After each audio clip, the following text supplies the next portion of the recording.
ডালটি দেখছেন, এটার এই অংশ পর্যন্ত হচ্ছে একটু হালকা রঙের, তারপরেই হচ্ছে ডিপ রঙের।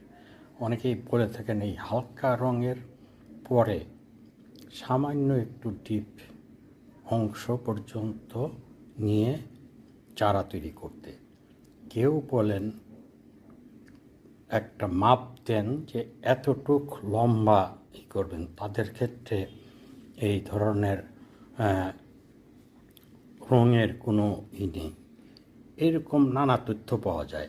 আবার যুক্তরাজ্যের লিডস শহরে বসবাস করেন আমার শ্রদ্ধেয় একজন আত্মীয়। তার বাসায় তিনি রোজমেরি লালন পালন করেন। তাকে জিজ্ঞাসা করেছিলাম, আপনি কীভাবে করেন? ওনার উত্তর খুব সহজ, যে ডাল কেটে পানিতে রাখলে কয়েকদিনের মধ্যেই শিকড় গজিয়ে যায়, সেটা লাগিয়ে দিলে এবারই হয়ে যায়।